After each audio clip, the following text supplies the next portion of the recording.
expedition is a tremendous experience for all those who take part. When we go on such an expedition, we live much the same as you would on a camping trip. Nepal is one of the more remote areas of Asia that hasn't had the opportunity to keep pace with the modern world. The mountains of the Khumbu area can only be reached by walking for 170 miles. An expedition is made up in Kathmandu, the last touch with civilization as we know it.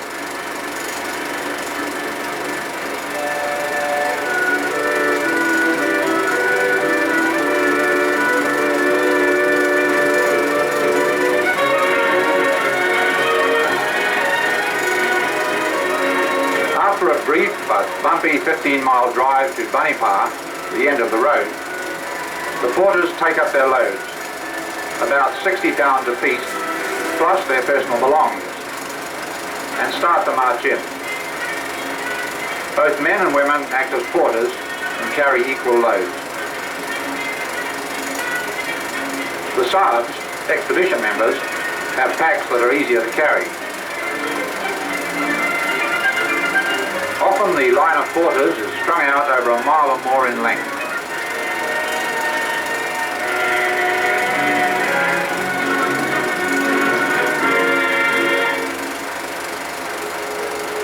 A typical day's march starts with early morning tea.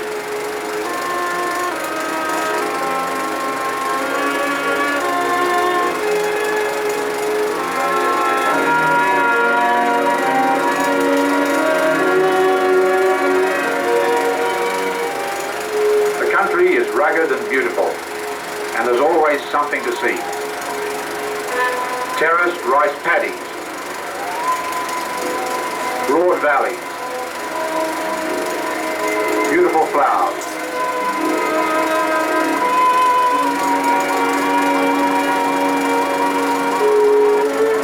and magnificent mountains.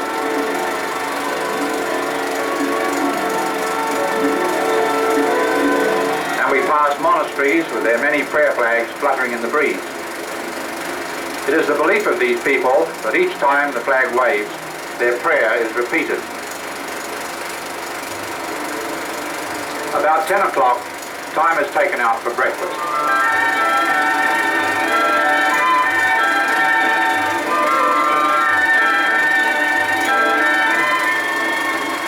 This part of our camping isn't quite like ordinary family camping because, you see, the Sherpas look after us Sahibs rather well.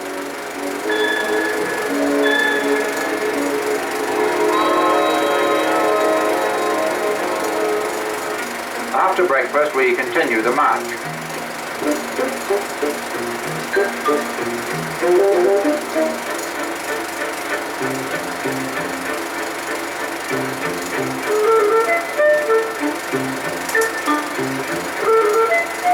Each man sets his own pace according to the load he carries.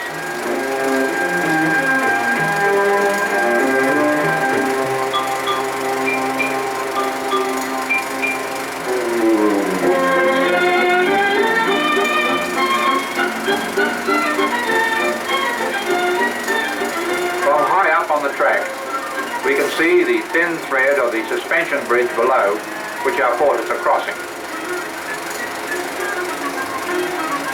These chains are forged locally in small villages. The suspension of these bridges is not always reliable, so it's wise to keep one hand on the chain. A little invocation to your deity doesn't hurt either.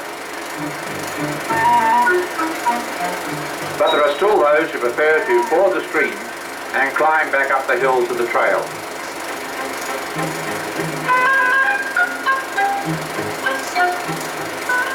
Often the narrow trail clings to the side of the mountain.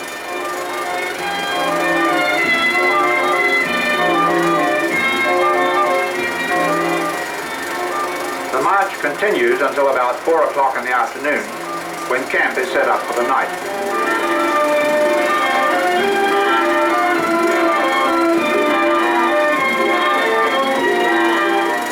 In no time, the tents are pitched and we can relax for the rest of the evening. About About 17 days later, we arrive at the village of Kumjung to be greeted by old friends.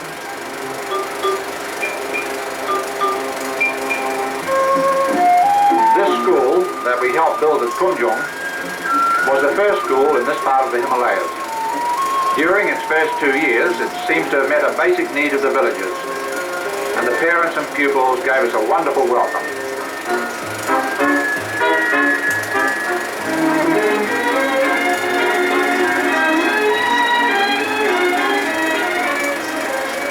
One of the main projects of this trip was to pipe a supply of fresh water to Kumjung village, so we made our first base of operations here.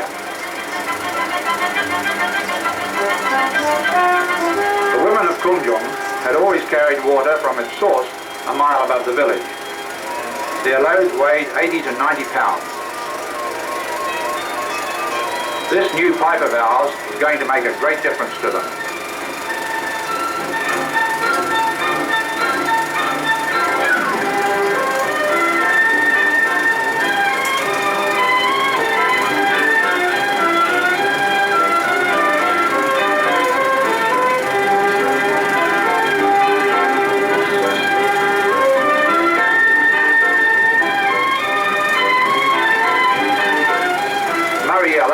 Our engineer, was in charge. He concentrated on getting a consistent fall so that the water would flow evenly.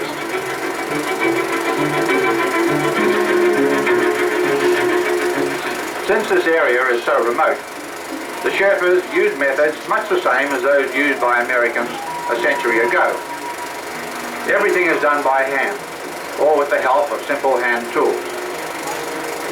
The villagers donated all their time and energy to this community project. We supplied the materials and the know-how.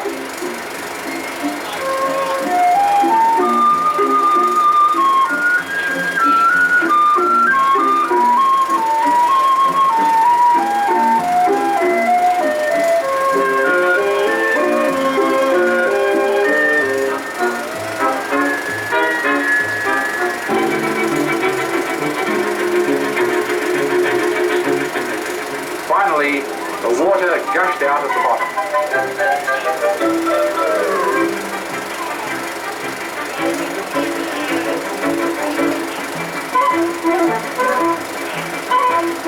Now water was available right in the village. The tarpaulin was later replaced with a permanent cement pool.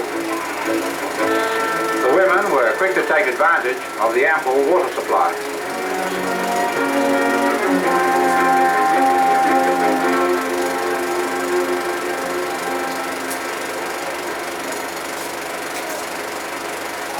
After the building of the first schoolhouse at Kumjung, we'd received several requests from other villages in the area to help them do the same.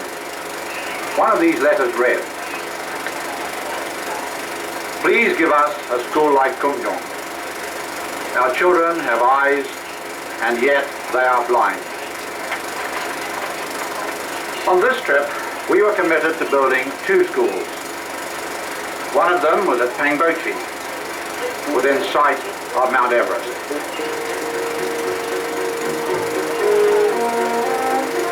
The contribution of the villagers was their labour, because this was their school and they were prepared to work for it. However, we paid the artisans like this stonemason.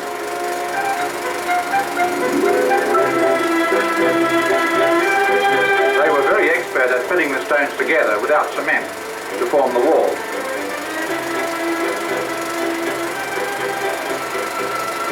The school quickly began to take shape.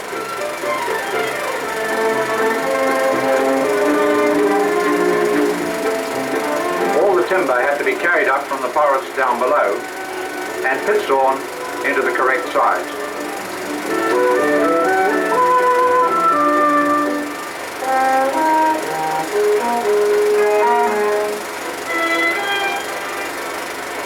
These fellows are real craftsmen.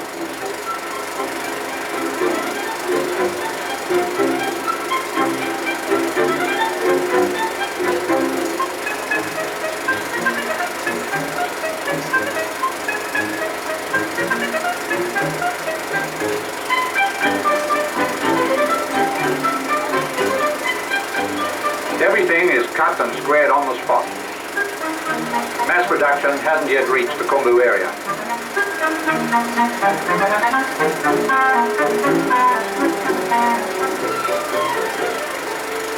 In these schools we try to maintain the better features of local architecture. A snowfall each afternoon was the usual weather pattern, but the work went on regardless.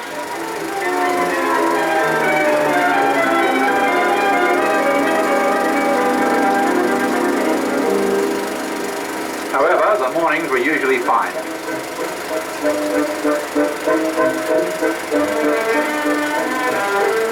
Once the rock walls were completed, the expedition members were kept very busy on the framework and the roofing.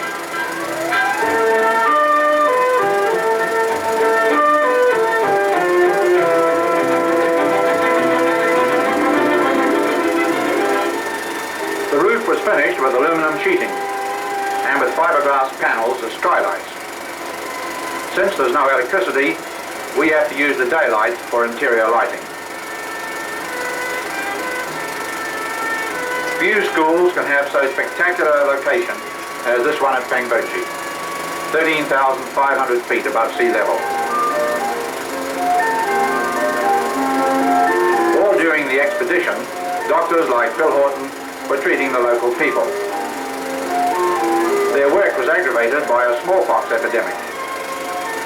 We had some vaccine airdropped to us and vaccinated over 7,000 Sherpas.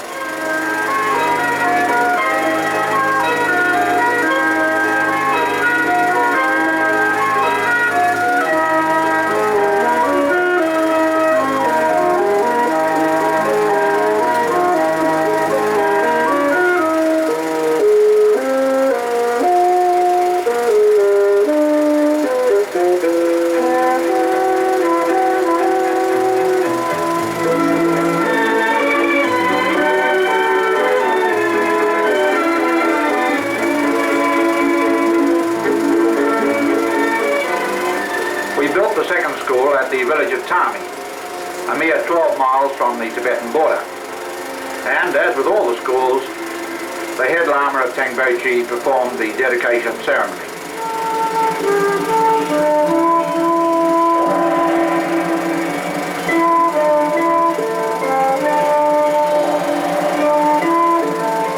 By this time, several wives of expedition members had walked 170 miles to join us, and they too were present for the dedication.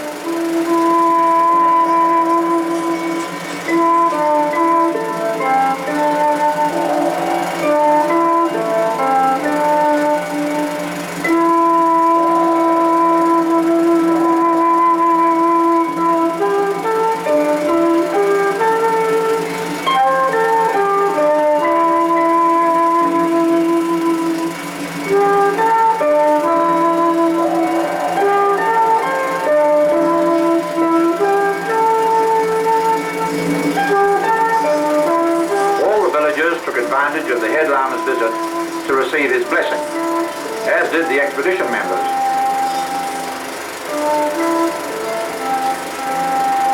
Then, with the raising of the flag and the singing of the national anthem,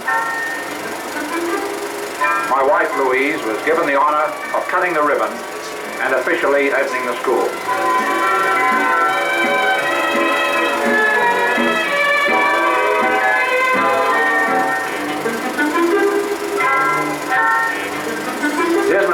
Thanked the head lama for his part in the dedication.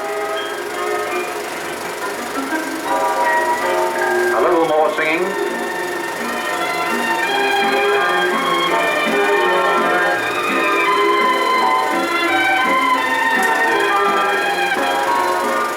A few more speeches.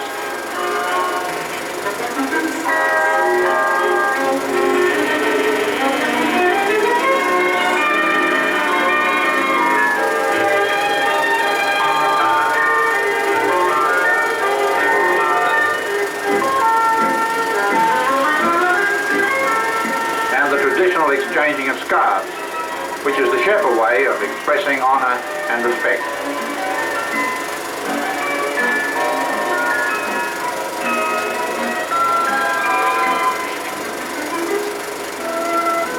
the serious business of enrolling students.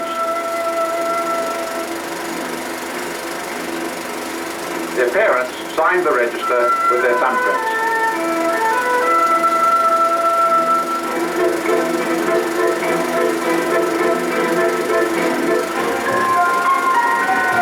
The children at Tami looked much scruffier than those from Kumjong, who'd already had 2 years at school. Kumjong celebrated the second anniversary of its school with a sports day. The first sports day that had ever been held in the Khumbu area.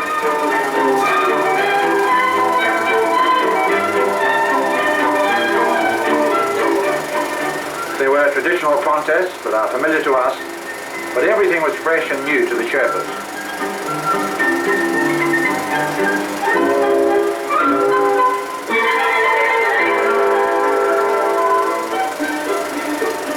The Sabs took part in the senior competition.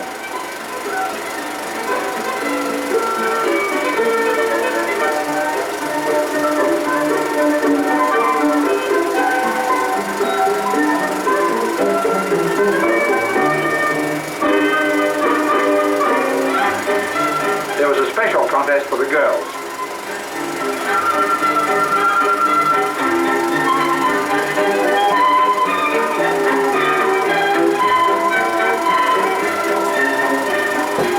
And one for the smaller children.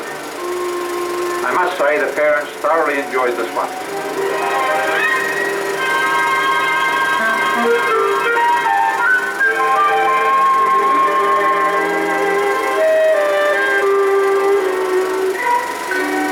There were several tug-of-war contests, some between the Sherpas and another between the Sherpas and the Sabs.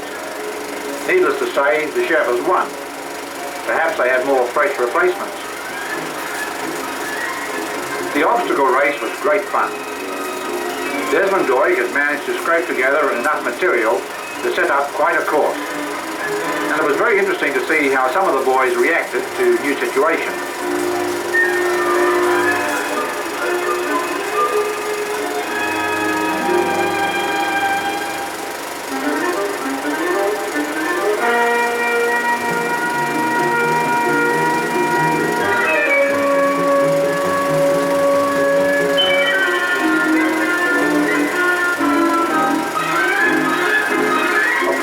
Couldn't have a sports day in the Himalayas without having some sort of a climbing contest.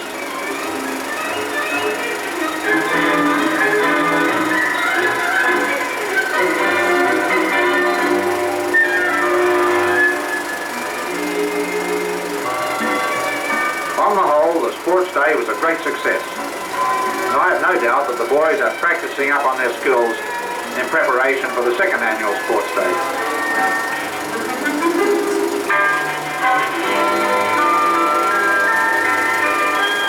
During the building of the school at Tangbochi, some of the party could be spared for a try at climbing Tawechi.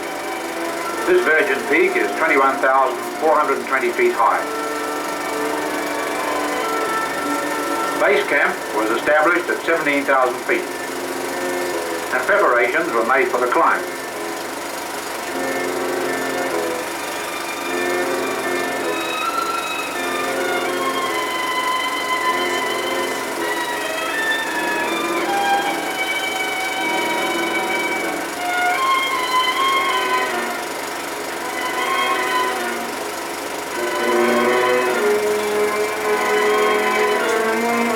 After day, the men struggled with the technical difficulties of the great rock and snow face.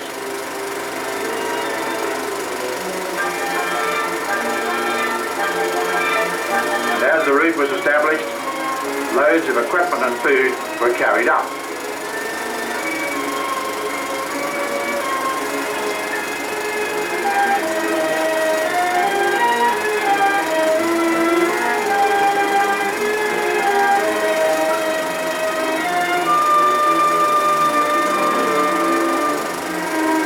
Carrying loads at this altitude is mighty hard work.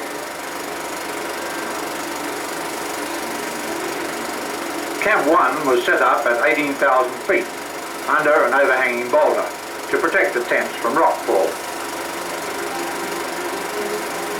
In climbing a mountain, It's not a case of just starting at the bottom and going on up to the top. It's a long, tedious process of covering a short distance at a time.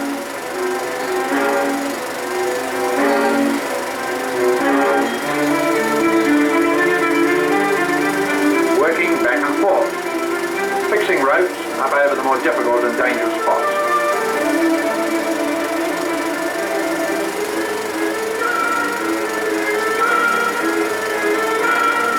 That's Mike Gill driving in a Phaeton.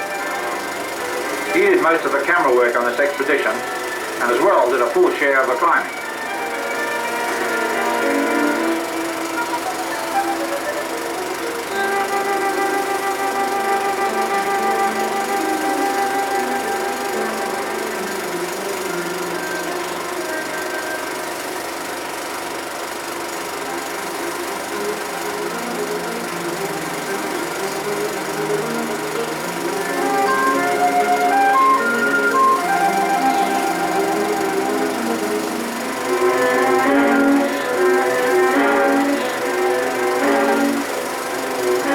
You have to be careful when there's a couple of 1,000 feet of nothing under the seat of your pants.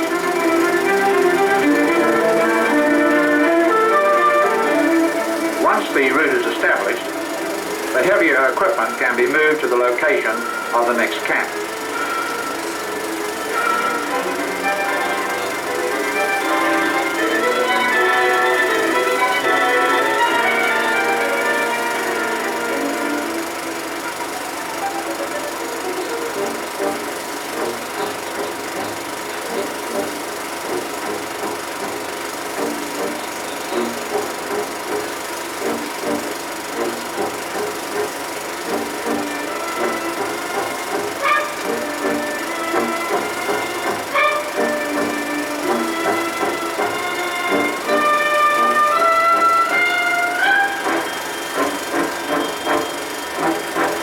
Climbing was now even steeper and more exposed, and the load weighed like a ton.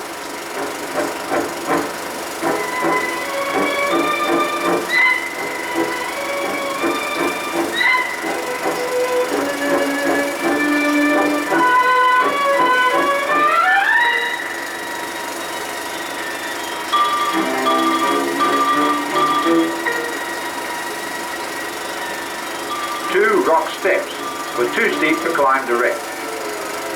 These were tamed with long wire ladders.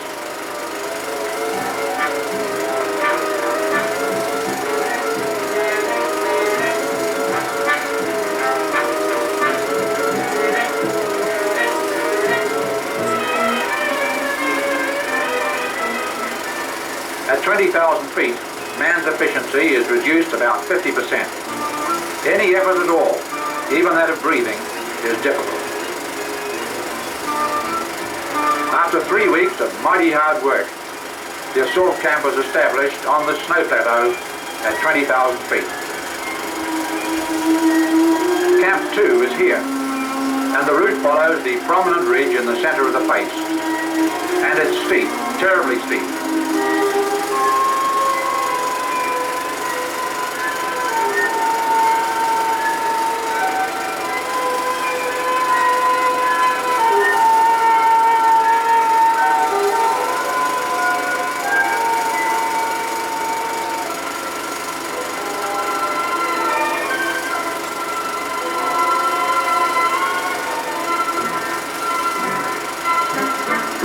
Conscious of the fact that a slip could be fatal, the men hacked their way up the ice face.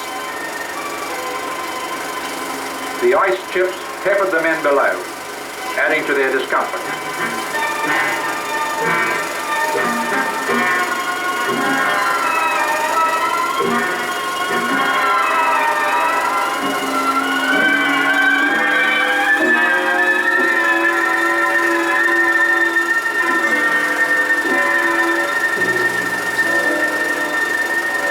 The last few hundred feet up onto the summit ridge was almost vertical, and this took a long, long time.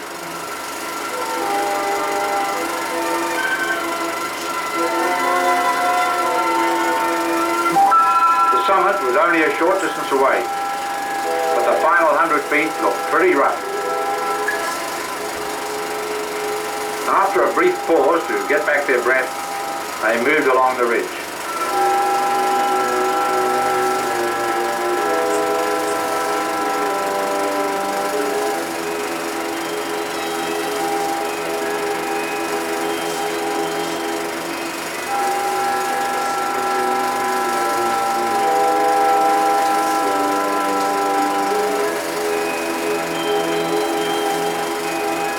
The ridge narrows into a contorted crest of delicately balanced snow. To venture along it would bring certain disaster. And so, 200 feet from the summit, on a little crest, they plant their prayer flags. Men believe that as these flags wave in the winds of this high place, they will placate the grim deities of Tawechi.